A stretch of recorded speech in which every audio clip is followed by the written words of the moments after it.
temps d'attente, de promesses d'attente. Voilà ce que Dieu a demandé à sacrifier.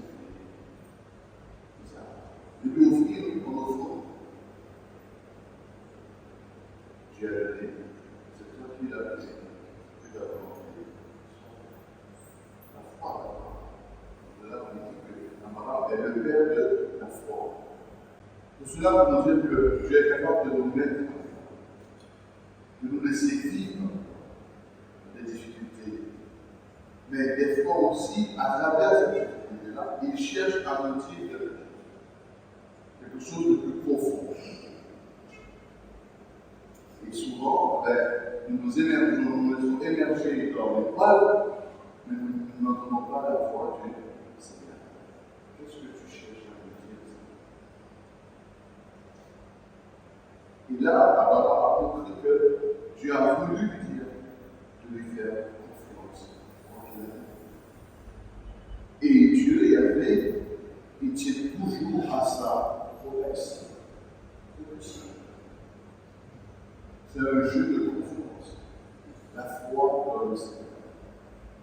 Si je n'ai pas la foi, je ne suis rien.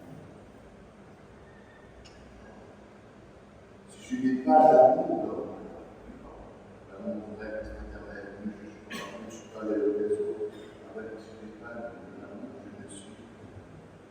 Si Dieu est pour nous, qui sera contre nous?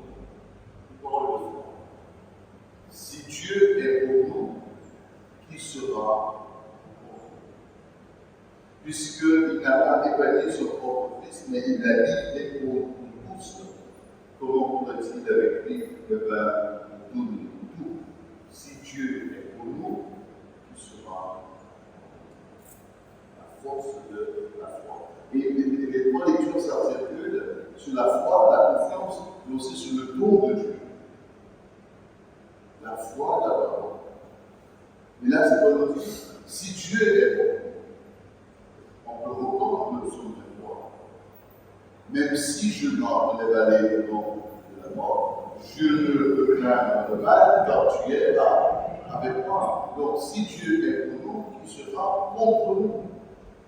Donc, Dieu est notre force, notre bouclier, mais il faut savoir aussi lui faire confiance. Il ne faut pas que, à moins de petites choses, va se déstabiliser. Dieu est avec moi et j'ai confiance. Je me fais confiance, je lui fais confiance. C'est une histoire entre Dieu et chacun. C'est une histoire d'amour, une histoire d'amitié, une histoire de confiance et de fidélité. C'est ce qu'on appelle la foi. Si Dieu est pour nous, qui sera? La personne peut vous persécuter dans tous les sens. Toujours, Dieu est là. Je sais en qui je m'aime. Et c'est quoi va plus loin, le créatif, pratiquement. L'esprit que le Seigneur a mis, ce n'est pas l'esprit de peur, mais l'esprit de force. C'est sa force, c'est son esprit qui l'a mis. Donc, dans ce temps de Caleb, on a déjà pris des dispositions. Ne pas faire ci, ne pas faire ça, ne pas faire ci, cela. Mais avant tout, est-ce qu'on a pris le temps de se dire, et le temps de Dieu? Le temps d'être avec Dieu. Parce que le temps de Caleb, c'est un temps de conversion. Mais est-ce que je sais en quoi je dois me laisser convertir?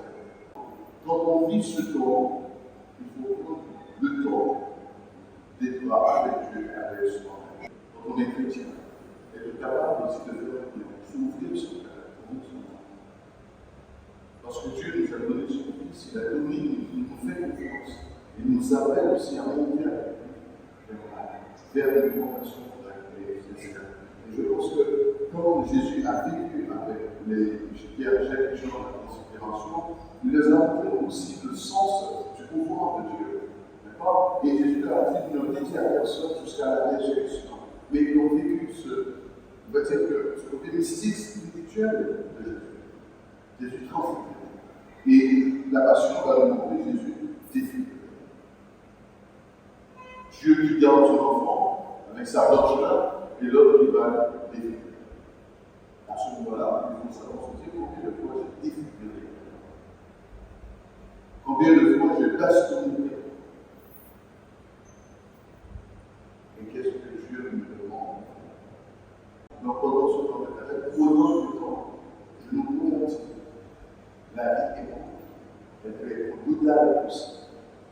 Donc ce n'est pas le temps de penser au mal, de penser au bien, à l'eau qui est à côté.